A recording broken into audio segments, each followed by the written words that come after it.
नदी पठारू मनीष खपुरी हाड़ जबत बलांगीर जिला लरंभा थाना अंचल में सुक्तेल नदी निकटर खपुरी सहित कटा पाद हाड़ पोशाक जबत कर पुलिस कौन परिचय मिल ना बेले घटनास्थल में पुलिस और साइंटिफिक टीम पहुंची तदंत जारी रखी। सूचना अनुसार 2 तारिख में से स्थान गांव जड़े नाबालक अपहरण होते सांग सहित बेले बाइक रे आसी टेकी नहीं दुई दुर्बृत्त तेणु यह खपुरी और हाड़ से नाबालकर होता पारे बोली अनुमान करा जाउछि। कर्णाकर बुड़े प्रतिनिधि आम सहित जोड़ी होती। कर्णाकर ये मनीष खपुरी हाड़ कहार किसी जना पड़ी पूर्व थाना कौन प्रकार इतला दि जाता कि जे कौन व्यक्ति निखोज अच्छा बोली देखु यहीटा कहार केमिति एटी को आसला केमिति सेटा तो जना पड़नी कारण जानी आपण गला 2 तारिख जो नदी खणी वर्तमान से खपुरी एवं पाद एवं विभिन्न जो शरीर अंग उद्धार होती जेहेतु सही खणी गत 2 तारिख दिन कादोपाणी गाँव जी अच्छा घनश्याम बरिया से निखोज थे। आज को जेहेतु 18 दिन पूरी गला आज सकालू जिते गोटे कुकुर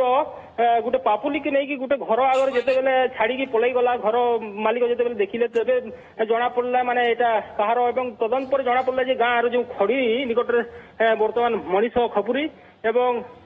बाल और विभिन्न जो अंग प्रत्यंगर विभिन्न अंश जेहेतु पुलिस जबत करछि एवं जो जबत गुड़िक सब गोटे नाबालिकर बोली जना पड़ी तो घटनास्थल के साइंटिफिक टीम एवं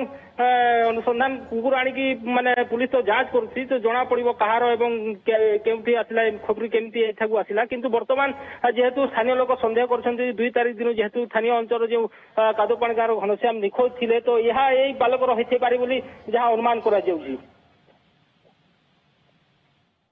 तेरे जहाँ कहते एते परिमाण जो लोक रुंड होती नदी निकटर ये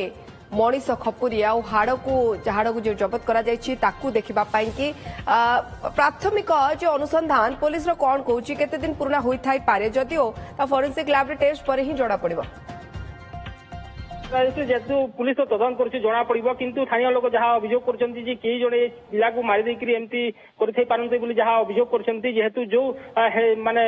खपुरी रही है गोटे पैंट मिली जहाँटा ता बापा कहते से पैंटा मो पुआ पिंधि तो ये अनुमान कर ये घनश्याम जदि ये घनश्याम खपुरी मिलला केमी एठाकू आसला कौन से माने खपुरी हेले जेहेतु से पिला प्रथमे कर्णाकर प्रथमे देखिले किए देखु माने जो सुक्तेल नदी अच्छी आरोप अच्छी कादोपाणी और आरोप पीठर अच्छी हिल्ली गाँ तो हिल्ली गाँ जेहेतु गोटे माने सकालू जो महिला जनक निज बारंडा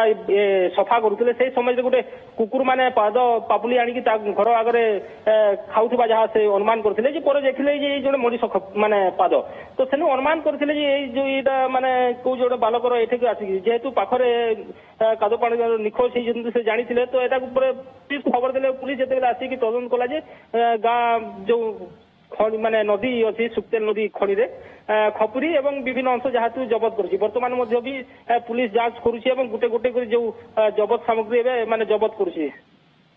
ओके बहुत बहुत धन्यवाद कर्णाकर आपन तमाम सूचना पाई कर्णाकर बुड़े काम प्रतिनिधि अधिक सूचना देउथिले खपुरी कट्टा पाद हाथ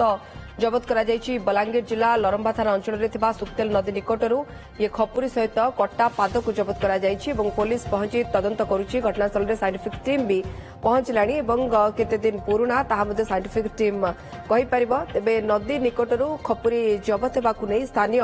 अंचल में आलोड़न सृष्टि